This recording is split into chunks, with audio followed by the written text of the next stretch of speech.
बिस्मिल्लाहिर्रहमानिर्रहीम। अस्सलामु अलैकुम व रहमतुल्लाहि व बरकातुहू। जनाब मोहतरम शौकत अली साहब, सदर उत्तर प्रदेश मजलिस इत्तेहादुल मुस्लिमीन, मोहतरम जनाब कलीम हफीज साहब,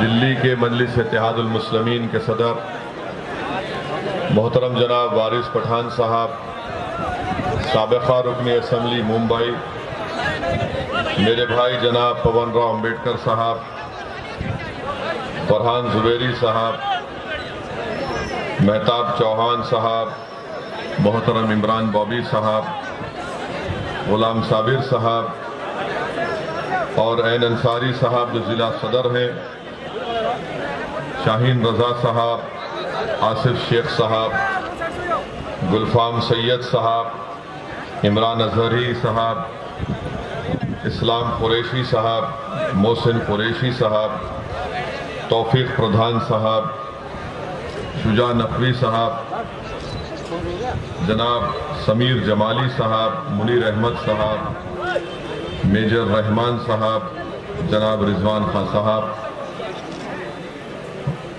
बुजुर्गों, कौम और मिल्लत के गयूर नौजवानों, मैं आप तमाम का बेहद शुक्रिया अदा करता हूँ कि आपने अपना कीमती वक्त निकालकर आज के मजलिस इत्तेहादुल मुस्लिमीन के इस जलसे में शिरकत की। अभी आपने मोहतरम जनाब शौकत साहब को उनकी बसीरत व फ़रोज़ खिताब को सुना। उससे पहले जनाब कलीम हफीज साहब और वारिस पठान साहब ने भी आपके दरमियान में आकर अपनी बात को रखा। मेरे अजीज दोस्तों और बुजुर्गों,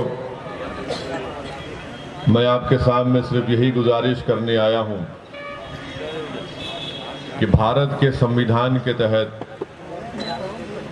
हम तमाम को इस बात की इजाज़त दी गई है कि हम अपने पसंद के उम्मीदवार को वोट भी डालें और भारत के संविधान और भारत की लोकशाही और जमहूरियत को मजबूत करने के लिए हमको इस बात की इजाज़त दी गई है कि हम अपनी एक पसंद की सियासी क़यादत को भी बनाएं, हम अपने एक पसंद के नेता को बनाएं। और जब आपकी सियासी क़यादत और नेता बनेगा तभी जाकर आप बाबा साहिब अम्बेडकर ने जो संविधान में जिस बात का जिक्र किया, संविधान के प्रेअम्बल में, जिसमें लिबर्टी, आज़ादी, इक्वालिटी, मसावात, जस्टिस, इंसाफ, फ्रेटर्निटी, भाईचारगी, ये चारों चीज़ें भारत में अगर अक़लियतों को हासिल करना है, जिसको हिंदी में अल्पसंख्यक कहते हैं, तो उन माइनॉरिटीज़ को, अक़लियतों को ये बात आज समझने की ज़रूरत है कि जब तक आप सियासी तौर पर मुतहरिक नहीं होंगे, जब तक आप अपनी एक सियासी अहमियत को और अपने वोट की अहमियत को अगर आपको बरकरार रखना है, क्योंकि आज उत्तर प्रदेश हो या भारत के बहुत से प्रदेश या रियासतें हों, वहाँ पर भारत की सबसे बड़ी अक़लियत मुसलमान है, उसके बाद हमारे ईसाई भाई हैं, सिख भाई हैं, जैन भाई हैं। इनके वोट की कोई अहमियत नहीं रही। आज मैं बिल्कुल खुलकर आपसे कह रहा हूं, क्योंकि मैं अल्फाज चाप कर बोलना मेरी फितरत में नहीं है। मैं खरी खरी और सच्चाई को बयान करना ये मेरा मकसद रहा है। और इसीलिए जब मैं इन तल्ख और सच्चाई भरे जुमलों को अदा करता हूं तो बहुत से लोगों को पेट में दर्द शुरू हो जाता है। मगर सच्चाई ये है, आज उत्तर प्रदेश में मुसलमानों के वोट की कोई अहमियत नहीं है, आपके कोई वोट की अहमियत नहीं है। क्यों नहीं है? इसलिए कि बीजेपी को आपके वोट की जरूरत नहीं है। बीजेपी को आपके वोट की जरूरत नहीं है। आप पूछेंगे तुम कैसे बता रहे हो, तो आप देख लीजिए भारत की पार्लियामेंट में, संसद में 300 से ज्यादा बीजेपी के अरकान पार्लियामान हैं, एक भी मुसलमान नहीं है। उत्तर प्रदेश में इनके 300 एमएलए हैं, एक भी मुसलमान नहीं है। अब दूसरी जानिब आप आइए, समाजवादी पार्टी है, कांग्रेस पार्टी है, बीएसपी है, इनको ये लगता है कि मियां हमको छोड़ के कहां जाएगा। इनको ये लगता है कि ये मियां हमको छोड़ के कहां जाएगा, हम ही तो इसके चौधरी हैं और हम ही तो इसको बचाते हैं, ये हमको छोड़ के कहां जाएगा। तो हुआ क्या कि आप दोनों तरफ से पीछे जा रहे हैं। समाजवादी से पूछिए, कांग्रेस से पूछिए, बीएसपी से पूछिए, वो बोलेगा अरे तुम ठहरो, बाजू ठहरो, फिक्र मत करो। अगर आप बोलेंगे ये मेरा मसाइल है, ये मेरी तकलीफ है, ये मेरे मुझसे नाइंसाफी हो रही है, आप आवाज उठाओ, तो ये पार्टी कहेगी अगर हम तुम्हारे बारे में बोलेंगे तो हमको हिंदू वोट नहीं मिलेगा, इसीलिए आप खामोश बैठ जाओ। ये इनके अल्फाज हैं। अगर इस पार्टी में कोई इनका नेता मंच पर चढ़ जाता है और मंच पर सामने आकर बैठना चाहता है तो उससे कहा जाता तुम सामने नहीं बैठना, क्योंकि तुम 19% हो, जो 5% है सामने बैठेगा, जो 19% है पीछे बैठेगा। ये हकीकत है, इससे कोई इनकार नहीं कर सकता। तो अब ऐसे माहौल में जहां पर आपकी कोई सियासी अहमियत अब बरकरार नहीं रही, और अगर कोई कह रहा है कि उत्तर प्रदेश में मुसलमान अक़लियत की एक सियासी अहमियत बरकरार है, तो मैं उनके सामने बैठकर बातचीत करने के लिए तैयार हूं, मगर याद रखो 6-7 मिनट के अंदर तुम तकलीफ में आ जाओगे। मैं इतने जुमले और इतनी बातें दलाइल पेश कर दूंगा कि तुम नहीं बैठ सकोगे। अगर कोई कहेगा कि नहीं सेकुलरिज्म को जिंदा रखना है, मैं कहूंगा सेकुलरिज्म जिंदा ही नहीं है। अभी सेकुलरिज्म जिंदा नहीं है, संविधान का सेकुलरिज्म जिंदा है और जिंदा रहेगा हमेशा। मगर सियासी सेकुलरिज्म को तो इन्होंने मुसलमानों के साथ दफनाकर उसकी खबर बना दी, मुसलमानों के साथ उसको दफना दिया। अब ये एक आकर कहते हैं कि नहीं नहीं बाबा जिंदा रखो, अभी दफनाया नहीं है, जनाजा है, तुम अपने कंधे पर उठाकर चलो इसको। ये सेकुलरिज्म का जनाजा अब हम नहीं उठाएंगे। ये सेकुलरिज्म को, अगर सियासी सेकुलरिज्म की तुम बात कर रहे हो तो हमको इसकी जरूरत नहीं है। हमको वो सेकुलरिज्म की जरूरत है जहां पर हर मजहब के लोग इत्मीनान और इज्जत के साथ अपनी जिंदगी गुजार सकें, जिसका संविधान ने वादा किया है। संविधान के फंडामेंटल राइट को आप पढ़ेंगे तो उसी में लिखा गया। मगर ये एक तरफ सियासी पार्टियां हैं, चाहे समाजवादी हो, कांग्रेस हो या बीएसपी हो, और दूसरी तरफ तो बीजेपी है। इनके पास अरे भाई इतना लंबा हो, और तुम कितना लंबा हो गए, बैठ। ये हमारे अब्बा की गलती, इतने लंबे हो गए, वरना नहीं थे हम।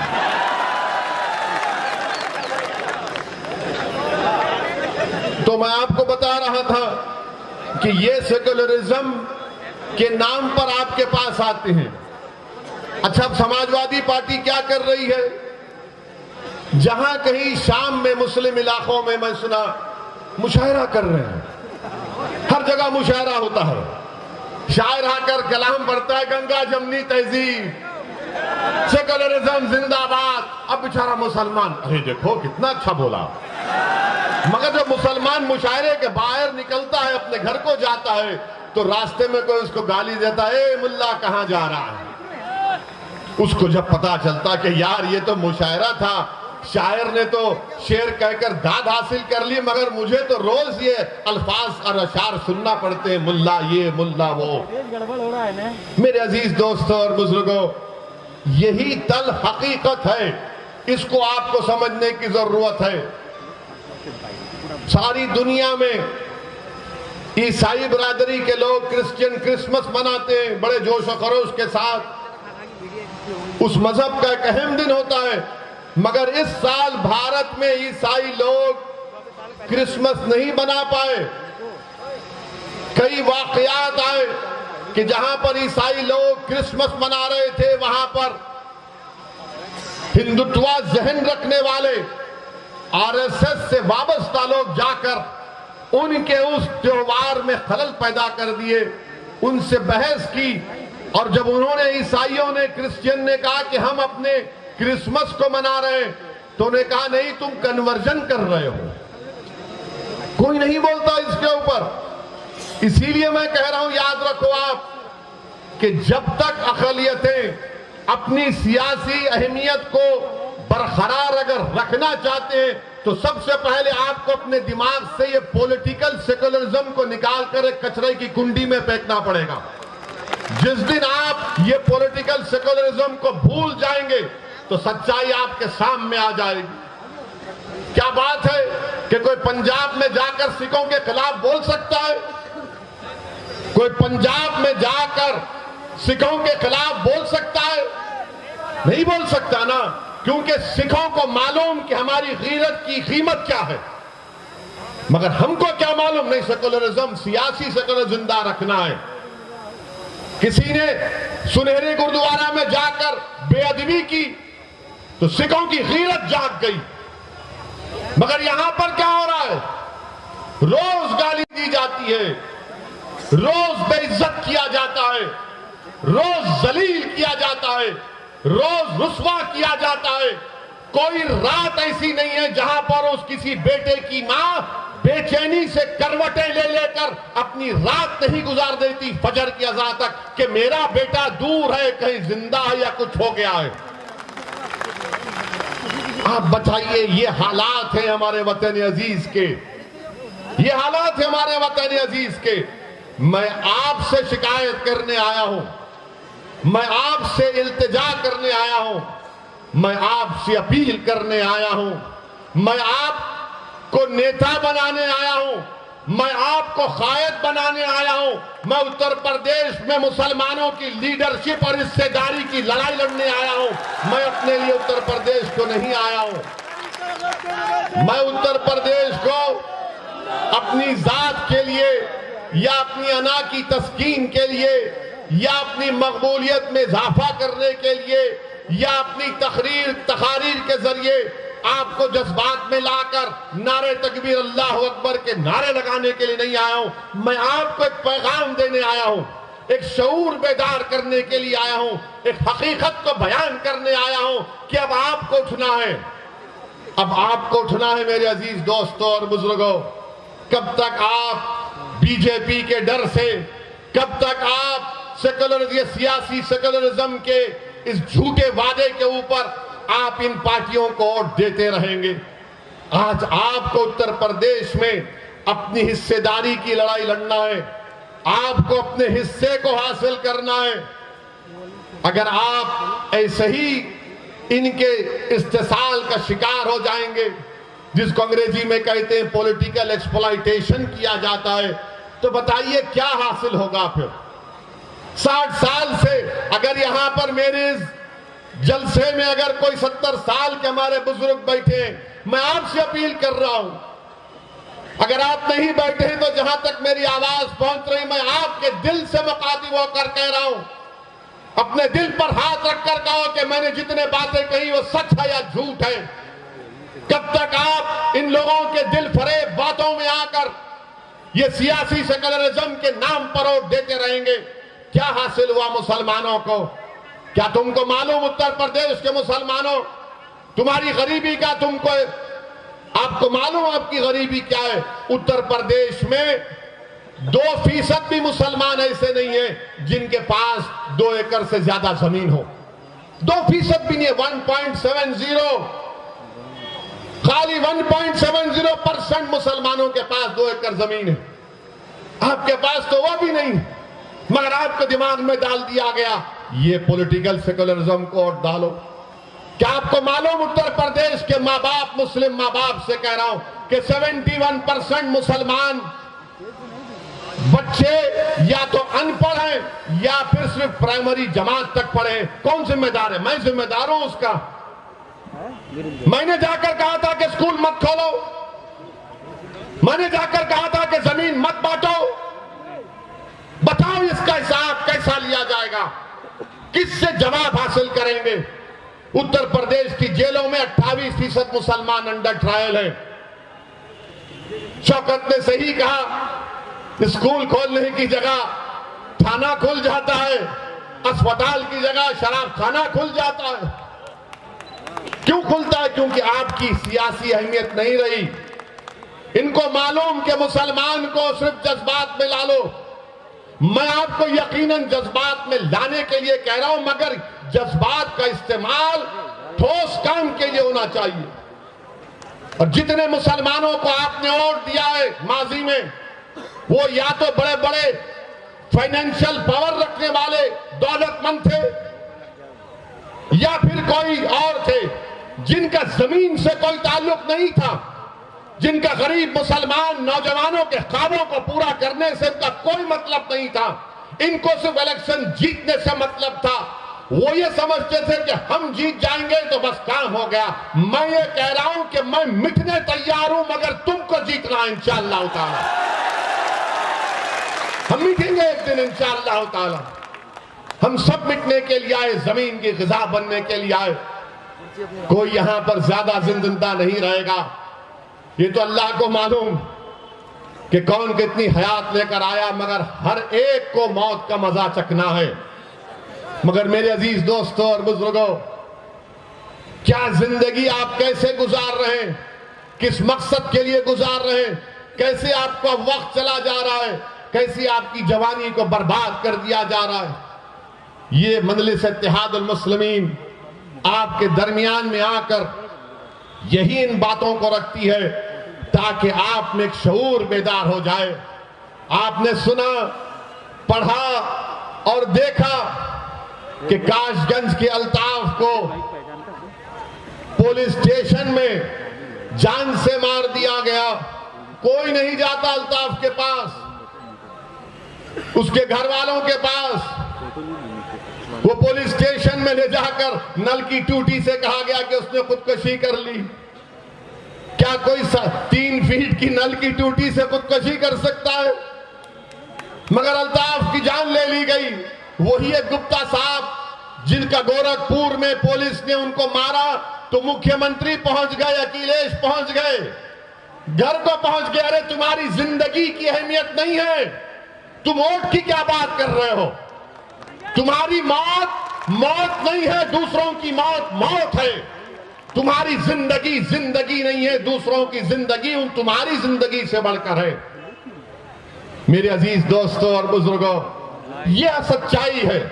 और जब हम इन तमाम हकीकत को बयान करते हैं तो सबको लगता है ये क्या बकवास अनाप शनाप बक रहा है। मैं अनाप शनाप नहीं बक रहा हूं, मैं सच्चाई को बयान कर रहा हूं। तुम हमको डरा कर वोट हासिल नहीं कर सकते। अब ना हम मोदी से डरेंगे ना योगी से डरेंगे, इंशाअल्लाह ना हम अखिलेश के इन दिलफरेब बातों में आएंगे जो उनके वालिद मोहतरम भी दोहराते थे, ना हम कांग्रेस के वो पुरानी बूढ़ी कांग्रेस जिसने हमेशा हमको धोखा दिया।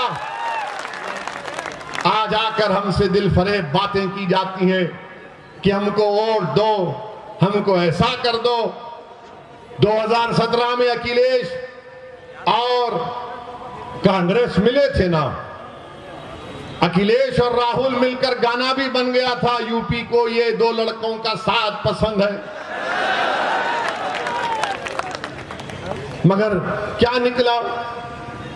क्या निकला? 2019 में सपा बीएसपी मिल गए, मिलकर लड़े। 75% मुसलमानों ने वोट दिया।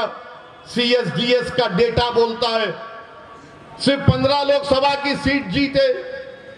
कांग्रेस पार्टी यहां पर बरेली में दौड़ो, रनिंग करो, बोले भागो, मैराथन करो, मगर राहुल गांधी यहां से भागकर केरला चले गए। क्यों भागे? क्योंकि हार गए। जब राहुल गांधी हार गए, जब अखिलेश और बीएसपी हार गई, आपने कभी सुना इनकी जबान से कि हम हारे इसलिए कि हमको हिंदू भाइयों ने वोट नहीं दिया? कभी सुना आपने? कभी सुना आपने कि समाजवादी, बहुजन समाज और कांग्रेस को जो 2019 में, 2017 में, 2014 में यूपी में जो हार हुई, कभी उन्होंने कहा कि हमको यादवों ने वोट नहीं दिया? उन्होंने कहा कि हमको पासियों ने, वाल्मीकियों ने, धोबी ने वोट नहीं दिया, कि हमको ब्राह्मणों ने वोट नहीं दिया, हमको ठाकुरों ने वोट नहीं दिया, हमको हमारे बनिया कम्युनिटी के भाइयों ने वोट नहीं दिया? नहीं बोलेंगे। क्यों नहीं बोलेंगे? और जब मंजलिस इलेक्शन लड़ रही है, मुस्लिम वोट, मुस्लिम वोट, मुस्लिम वोट, ऐसा पड़े है जैसा कि तुम्हारे बाप का खजाना है मुस्लिम वोट। क्या चुनाव में सिर्फ मुसलमान वोट डालता, दूसरे नहीं डालते? दूसरे नहीं डालते वोट? क्या हम ही वोट डालते? अब ये मीडिया के लोग कहां जा रहे हैं? अब आप कहां जा रहे हैं? अब के बार सिराते मुस्तकीम के रास्ते पे जा रहे हैं। अरे ये रास्ता कठिन है, बोले आका का गुलाम है, इसके रास्ते पर ही जाएगा। अब ये हम हमारे पीछे, जहां हमारा इंटरव्यू लेते, नहीं आप मुस्लिम वोट में सेंध डाल रहे हैं, हम कहते हैं कि आप डालो ना हिंदू वोट में सेंध, कौन रोक रहा है आपको? वोटर है, किसी का खजाना नहीं है, ये आजाद है, जिसको चाहे वोट डालेगा। मगर ये पूरी तवज्जो मोदी की, योगी की, अखिलेश की, राहुल की, मायावती की, सब किस पर है? मुसलमान कहां जा रहा है? और इलेक्शन के बाद कोई पूछेगा नहीं आपको। ये 3 बंदरों की कहानी सुनी ना कभी आपने? 3 बंदर हैं, एक आंख बंद कर लेता, मुझे कोई मुसलमानों की बर्बादी नहीं देखना है। एक बंदर है जो जबान बंद कर लेता, अरे कुछ तो बोल, बोले नहीं मेरी जबान बंद है। एक बंदर है कानों में रुई डालकर बैठा रहे, देख मेरी तकलीफ सुन, मेरी बेटियों की नहीं सुनता। इलेक्शन तक आप इंसान हैं, और जैसा रमजान शुरू होगा अप्रैल में, कोई आपको पूछेगा नहीं। आज आपका इलेक्शन आ गया है, अरे मियाँ जी हमको भी दे देखो ना मियाँ जी, मियाँ जी कुछ कोरमा खिला दो, सुना है बड़ा अच्छे कबाब बनते हैं आपके पास। अखिलेश के लोग तो वो ही बोलते हैं, मगर जब अखिलेश सरकार में थे तो क्या वो स्लॉटर हाउसेस को परमिशन दिए थे? नहीं दिए, बंद करा दिए थे। मेरे अजीज दोस्तों और बुजुर्गों, इन बातों पर आपको गौर करना है। अच्छा, हमको देखिए, अब भड़काऊ भाषण हो रहा है भैया। हाँ, टोपी वाले भैया, हम सेल्फी लेंगे आपकी। आवाज लगा रहे हैं, बिल्कुल लगा रहे हैं, आपकी आवाज लगा रहे हैं। सुनिए बाप, सुनिए बाप। अब दूसरी तीसरी बात, अब इतना बोल दिए तो अब ये यहां पर कोई होगा समाजवादी का, बोलेगा देखो इतना टाइम हो गया, बाबा और ये मोदी पर कुछ नहीं बोले। अरे हम क्यों बोले? तुम और बाबा तो एक ही हो ना, तुम में उनमें फर्क ही कहां है? तुम में उनमें फर्क ही कहां है?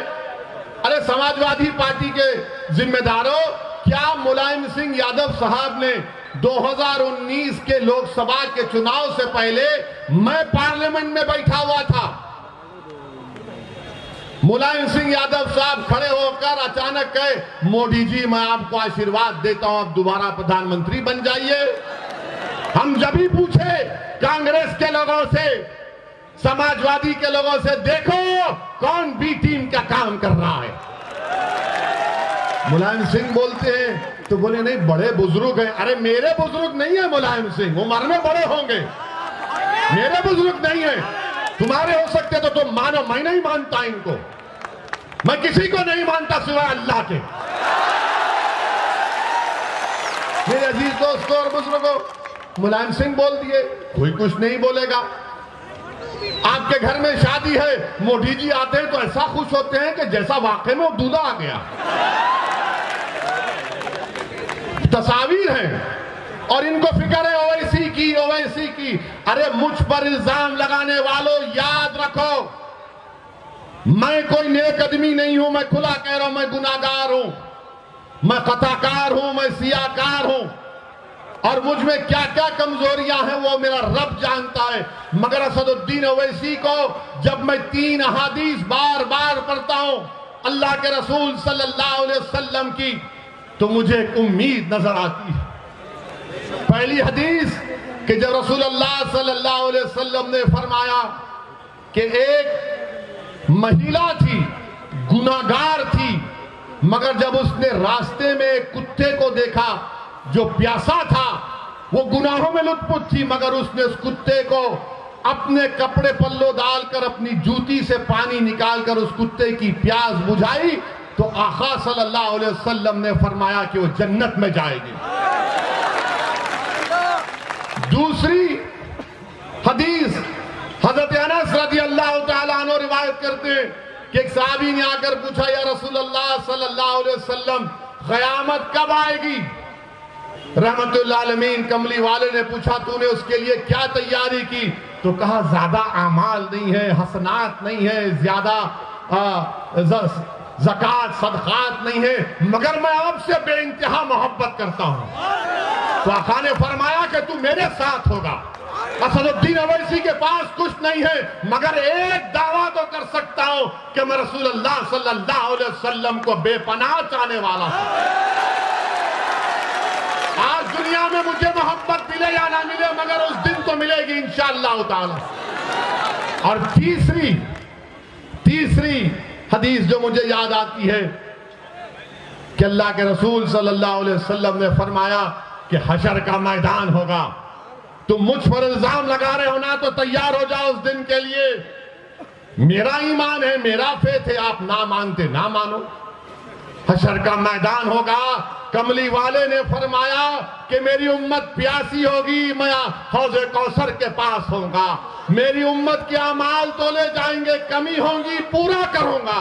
पूरे सिरात पर जिब्रील अमी अपने पर बिछाए बैठे होंगे और मैं अल्लाह से दुआ करूंगा, जैसा कि यहाँ के काशिक़ रसूल ने कहा कि रजा पुल से वज करते गुजरिए कि रब्बे सल्लम सदाए मोहम्मद। और हम तमाम को खुशखबरी दी गई कि तुम्हारे आमाल मुंह पर फेंक दिए जाएंगे, तुम मेरी शिफात से जन्नत में जाओगे। मुझे उस शिफात पर यकीन है। तुम क्या इल्जाम लगाते लगाओ, तुम मेरा जो हाल करते कर दो। अरे जब मैं इस दुनिया में आया हूं तो अल्लाह के हुक्म से आया हूं और जाऊंगा भी तो अल्लाह के हुक्म से। किसी जालिम की हरकत से अगर मेरी बका नहीं है तो यकीनन बका नहीं है, मगर उस जालिम की हरकत की वजह से नहीं, बल्कि रब्बे करीम ने हम तमाम का एक वक्त मुतयन कर दिया, एक तमाम वक्त मुतयन कर दिया है। और हम पर इल्जाम लगाते हैं। डरो अल्लाह से। सिर्फ इतना ही कहना चाहूंगा तुमसे, तुम्हारे कोई इल्जामात की मुझे फिक्र नहीं है, मगर जिस तरह से ये बकवास कर रहे हैं, इससे अंदाजा हो रहा कि इनके पेट में दर्द नहीं, बल्कि इनको अब लग रहा है कि बाबा कुर्सी तो हमसे छीन ली जाएगी। इनको नजर लग रहा है कि अब बहुत दूर इनको गुमनामी के वादियों में इंशाअल्लाह ये चले जाएंगे। और यहां पर क्या किया योगी आदित्यनाथ की सरकार ने? बरेली में अमित शाह आए थे, गनीमत यहां पर निजाम की बात नहीं की, वरना हम राज की बात कर देते उनके सामने। क्या यहां पर आप लोगों का ये मुतालबा नहीं है कि एक बरेली का जो डिग्री कॉलेज है, पूरी बरेली की जनता इस बात का डिमांड और मुतालबा कर रही है कि यहां पर सुभाषगंज में एक बच्चियों के लिए अलग डिग्री कॉलेज बनाया जाए, नहीं है।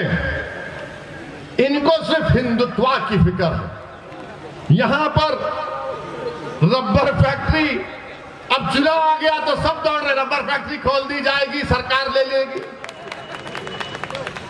यहां पर एम्स को खोलने की बात मुतालबा कब से किया जा रहा है, इसका कोई जिक्र नहीं होता। यहां पर उत्तर प्रदेश में आप कितने लोग पेट्रोल डीजल की गाड़ी या मोटरसाइकिल चलाते हैं? आप लोग बहुत खुश हैं ना पेट्रोल डीजल की कीमतों से? हाँ, चेहरे बता रहे हैं। मीडिया वाले तो नहीं बोलेंगे, बेचारों की नौकरी है। पहले इनके पास एक कैमरामैन होता था तो इनके मालिकों ने कहा कि मोदी जी ने कैमरा की कीमत बढ़ा दी, महंगाई बहुत बढ़ गई, अब तुम रिपोर्टर भी और कैमरामैन भी, दोनों 2 in 1 करो काम। देखिए मुस्कुरा रहे हमारी बात पर। मुस्कुराना तुम्हारा इकरार है, हम जानते हैं। पेट्रोल डीजल आसमानों को छू रहा है, सरसों के तेल की कीमत आसमानों को छू रही है। बाबा और मोदी की सरकार ने साबुन से लेके बनियान तक सब कीमतें बढ़ा दी हैं और उत्तर प्रदेश की जनता से कह रहे विकास के नाम पे वोट दो। काशी को हमने डेवलप कर दिया, उसके नाम पर वोट दो। आज उत्तर प्रदेश में मैं बीजेपी से पूछना चाह रहा हूं, योगी आदित्यनाथ, आप झूठ बोलते हैं, आप झूठ बोलते हैं, मोदी झूठ बोलते हैं, अमित शाह झूठ बोलते हैं और ऐसी सफाई से झूठ बोलते हैं कि सामने वाला झूठ की तहकीक करेगा, सच की तहकीक करेगा और झूठ को सच मान लेगा। क्या 5 साल पहले योगी और मोदी ने नहीं कहा था कि उत्तर प्रदेश में 70 लाख नौकरियां दी जाएंगी? कहा था ना? अच्छा, आप यहाँ नौजवान बहुत है माशाल्लाह से, कितनों को नौकरी की जरूरत है? मीडिया वालों की नौकरी अभी है। कितनों को नौकरी चाहिए? अब आप बताओ सच। ये कहते हैं कि हमने 6 लाख को दिया। अरे कितना फेंकते हो यार। 70 लाख नौकरियों का वादा 5 साल पहले किया गया था और 5 फरवरी 2020 की विधानसभा में उठाकर देखो आप, योगी आदित्यनाथ के एक मंत्री ने विधानसभा में खड़े होकर कहा कि उत्तर प्रदेश की अनएम्प्लॉयमेंट रजिस्टर में 33 लाख नौजवानों के नाम है जिनको रोजगार की जरूरत है। झूठ पे झूठ, सिर्फ झूठ पे झूठ। बीजेपी सिर्फ हिंदुत्व के नाम पर इलेक्शन लड़ना चाहती है। बीजेपी मुसलमानों से नफरत और खौफ दिखाकर सत्ता को हासिल करना चाहती है। इनके पास डेवलपमेंट के नाम पर कुछ नहीं है, कुछ नहीं है डेवलपमेंट के नाम पर, मगर बोले जा रहे हैं। अभी आपने सुना कि वारिस पठान ने कहा कि पूरे भारत में तीसरा गरीब प्रदेश अगर कोई है, झारखंड बिहार के बाद तो उत्तर प्रदेश। मगर फिर भी विकास हुआ है। कहां का विकास हुआ हमको नहीं मालूम। हाँ, विकास किसका हम जानते हैं, जो नफरत फैलाते उनका विकास हुआ है। जिन्होंने भारत के मुसलमानों का नरसंहार करने की बात की उनका विकास हुआ है। जो भारत के संविधान को, अंबेडकर के बनाए हुए संविधान को अपने संविधान से संघी संविधान बनाना चाहते हैं, उनका विकास हुआ है। हरिद्वार में धर्म संसद, हरिद्वार में धर्म संसद, रायपुर छत्तीसगढ़ में कांग्रेस की सरकार, वहां धर्म संसद। क्या बोला जाता है इन दोनों धर्म संसद में? तुमने पढ़ा कभी? उस धर्म संसद में कहा गया हरिद्वार के कि भारत के मुसलमानों का हाल रोहिंग्या मुसलमानों की तरह कर देना चाहिए। हरिद्वार के धर्म संसद में कहा गया कि भारत की मिलिट्री को इस्तेमाल करके मुसलमानों को मारना चाहिए। उस हरिद्वार के संसद में कहा गया कि एक एलटीटी का प्रभाकरण की तरह कोई पैदा हो जाए जो 20 लाख मुसलमानों को मार दे।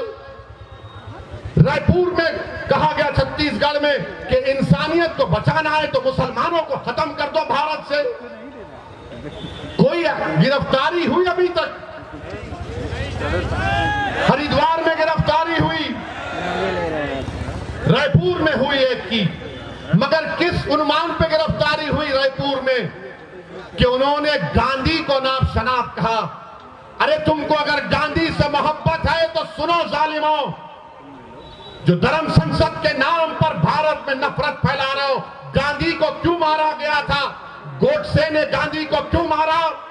इसलिए मारा कि उसने कहा कि गांधी मुसलमानों की तारीफ की बात करता है, इसीलिए गोडसे ने एक ज़ईफ आदमी के सीने में गोलियां मार दी।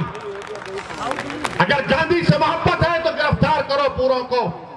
ये कांग्रेस जो आज ये ड्रामा करती है रनिंग कंपटीशन का, तुम्हारी रियासत में जहां पर तुम्हारी सरकार है, तुम्हारी हुकूमत ने सरकारी फंक्शन में तुम्हारी हुकूमत पैसे देती है, उसमें कहा जाता है कि इंसानियत को बचाना है तो मुसलमानों को मार दो। शर्म आनी चाहिए इन लोगों को, शर्म आनी चाहिए। याद रखो, अगर मुसलमानों को कोई मारेगा तो मुसलमान को नहीं, तुम भारत के दुश्मन हो। मुसलमानों को सफेदी से मिटाने की बात अगर कोई भारत में करेगा तो भारत के संविधान का दुश्मन है।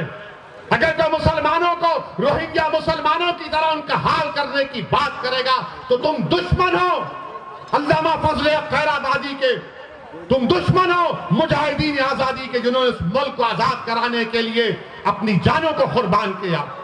तुम दुश्मन हो, तुम नफरत करते हो उन मुस्लिम उलमाओं से जिन्होंने अंग्रेजों की इस गुलामी के खिलाफ जिहाद का फतवा दिया था। मगर हमको मिटाने की बात हो रही है।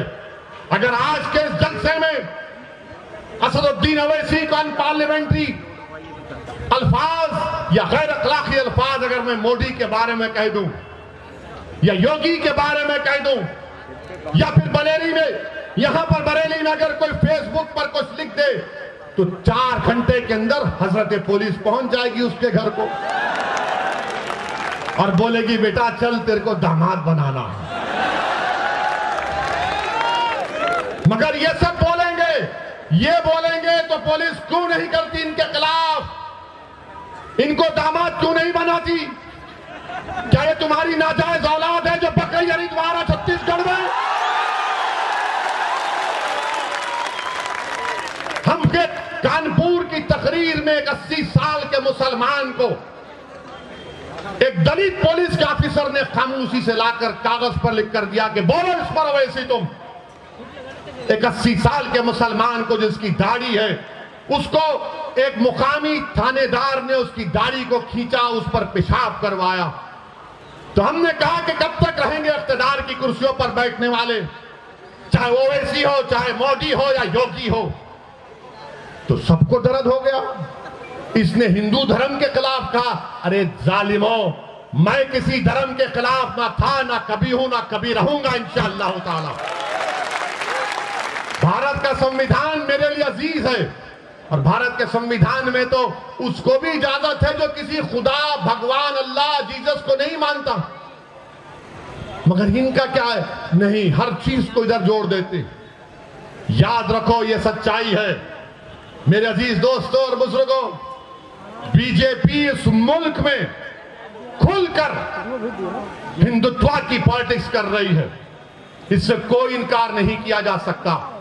मगर मैं भारत के मुसलमानों से, हमारे भारत के उन दलित भाइयों से जो अंबेडकर को आज भी अपना आइडियल मानते हैं, हम भारत के हमारे हिंदू भाइयों से जो नेहरू और सुभाष चंद्र बोस की कुर्बानियों को नहीं बोले, मैं उनसे अपील कर रहा हूं कि आपको उठना पड़ेगा, आपको रोकना पड़ेगा। अगर आप समझते हैं कि आपको मदद की जरूरत है तो असदुद्दीन अवैसी आपके साथ कंधे से कंधा मिलाकर खड़े रहने को तैयार है। मुल्क को बचाना है, मगर मुल्क को बचाने का मतलब यह नहीं है जिंदाबाद आप जिंदा ही रहेंगे इंशाअल्लाह ताला। मगर मुल्क को जब बचाने की बात होती है, ये समाजवादी, कांग्रेस, बीएसपी बोलेंगे देखो देश को बचाना है ना, तो फिर तुम खामोश हो जाओ। हैं? ये खामोशी कैसी होगी?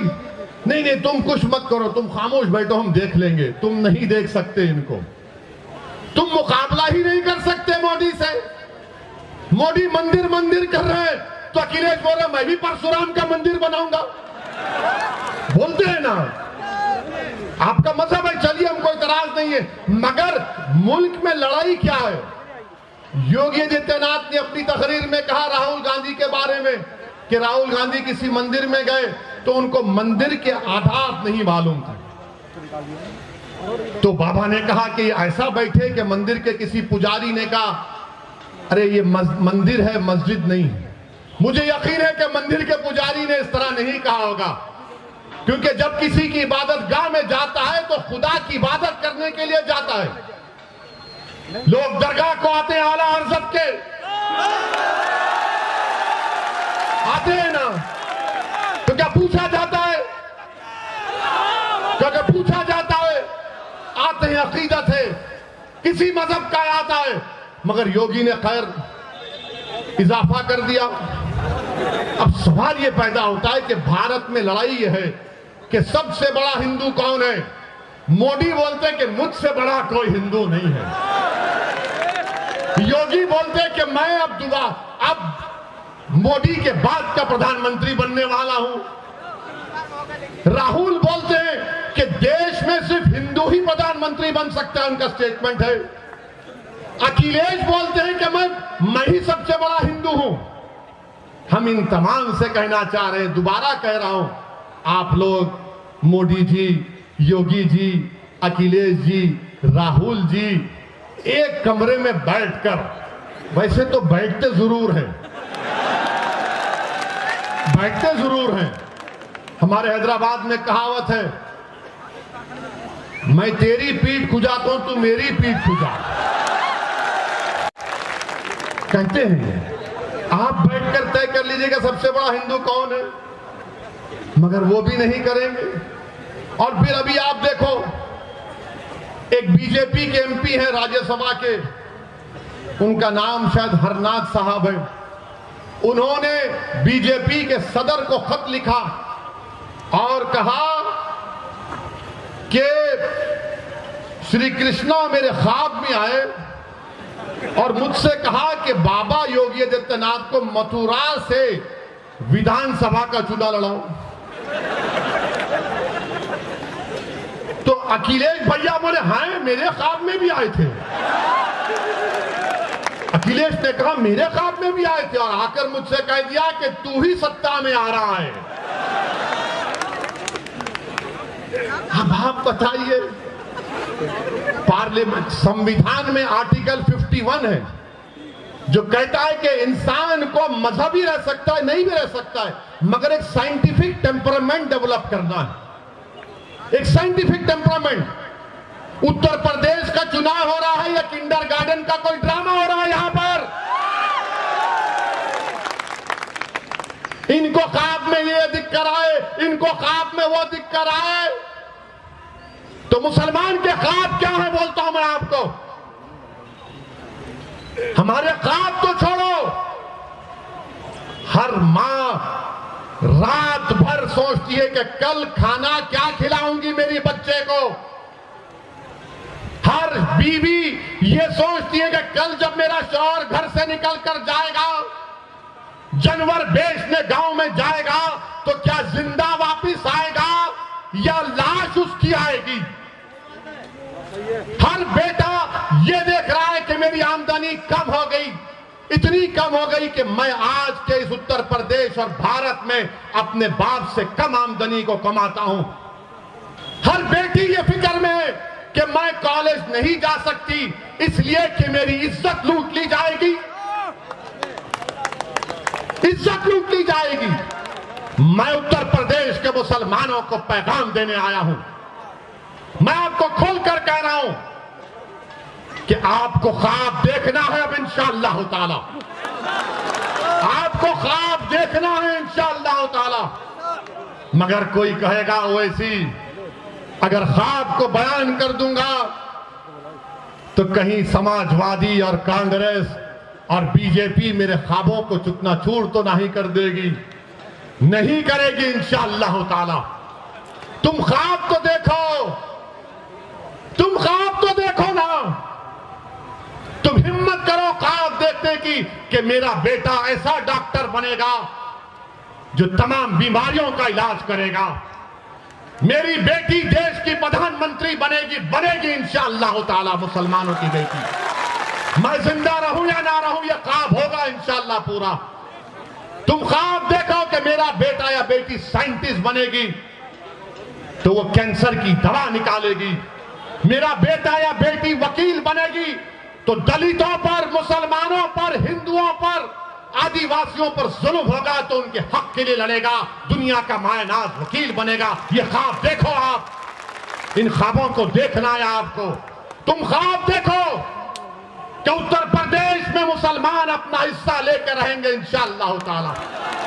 हम अपना हिस्सा लेकर रहेंगे, हम हिस्सेदारी की लड़ाई लड़ेंगे। तुम ख्वाब देखो कि उत्तर प्रदेश की विधानसभा में असदुद्दीन ओवैसी से ज्यादा काबिल और नेक ऐसे हमारे 15 एमएलए जाएंगे जो हमारी बात करेंगे, गरीबों की बात करेंगे, ईसाइयों की बात करेंगे, मुसलमानों की बात करेंगे, कमजोरों की बात करेंगे, बेवाओं की बात करेंगे, यतीमों की बात करेंगे, पुलिस के जुल्म का शिकार होने वालों की बात करेंगे। ये पैगाम है, ये ख्वाब आपको देखना है। क्या आप ये ख्वाब देखेंगे? क्या आप ये ख्वाब देखेंगे? क्या आप इन ख्वाबों को पूरा करेंगे इंशाअल्लाह? तो मेरे दोस्तों, ख्वाब कैसे पूरे होते हैं? सिर्फ ख्वाब देखकर हाँ अच्छा दिखा नहीं, ख्वाब जब देख लिए तो उसको पूरा करना है, जुस्तजू करना है, मेहनत करना है और अल्लाह से भीख मांगना है रसूलुल्लाह सल्लल्लाहु अलैहि वसल्लम का वसीला देकर। जिस तरह किसी आशिक ने कहा था कि चमक तुझसे सब पाते हैं पाने वाले, मेरा दिल भी चमका दे चमकाने वाले। अल्लाह चमकाएगा तुम लोगों को इंशाअल्लाह ताला। तुमको असदुद्दीन ओवैसी की जरूरत नहीं है, तुम सिर्फ ठान लो कि मैं भारत में चमकूंगा, मैं भारत को अपने नूर से, अपने इल्म की नूर से, अपने ईमान की नूर से, अपने किरदार की नूर से और सबसे ज्यादा अपने बेबाकी और अल्लाह पर तवक्कल करके इस मुल्क में और अमन को फैलाऊंगा और अपने हक को हासिल करूंगा। ये ख्वाब पूरा होगा इंशाअल्लाह ताला। मेरे अजीज दोस्तों और बुजुर्गों,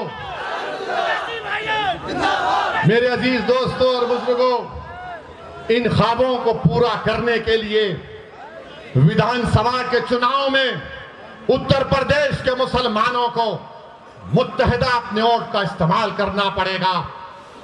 हम भी चाहते हैं, हमारी भी कोशिश है, हमारी भी दुआएं हैं कि अल्लाह सुब्हाना व तआला बीजेपी को उत्तर प्रदेश में शिकस्त दे दे, दोबारा यहां पर बीजेपी की सरकार ना बने और यहां पर मुसलमानों की एक हिस्सेदारी की बात करने वाली पार्टी के उसके जिम्मेदारान विधायक बनकर असेंबली में, विधानसभा में जाए।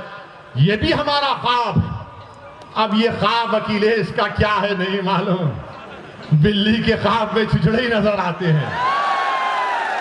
ये कहावत है, कहावत है, उनके ऊपर नहीं बोल रहे हैं। मगर अब आपको अपने ख्वाबों को अगर पूरा करना है तो अखिलेश को उठाना है। उठो, अब हम उठ चुके हैं, अब तुम हमको धोखा नहीं दे सकते। आप हिला के रख दो बीजेपी और योगी को जमहूरी तरीके से कि हम बेदार हो चुके हैं। ये हमारे ख्वाब है, हम उसको पूरा करेंगे इंशाअल्लाह ताला।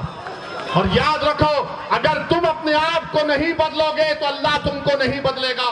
जो कौम बदलने के लिए तैयार हो जाएगी, रब्बे कायनात तुमको बदल देगा, दुनिया को तुम्हारे सामने बदल देगा। मेरे अजीज दोस्तों और बुजुर्गों, यही चंद अहम गुजारिशात मुझे आप तक कहना था। मजलिस का साथ दीजिए, ये आपकी पार्टी है, मेरी जिंदगी का कोई भरोसा नहीं।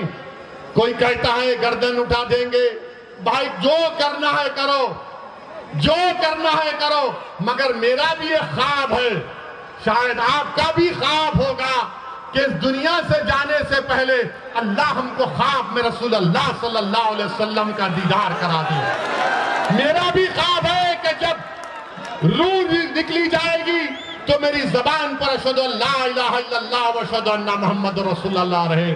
तो मेरे साथ लगाइए नारा, नारे तकबीर, नारे तकबीर, नारे तकबीर। अस्सलाम वालेकुम व रहमतुल्लाहि व बरकातहू। व आखिर दावाना अल्हम्दुलिल्लाहि रब्बिल आलमीन।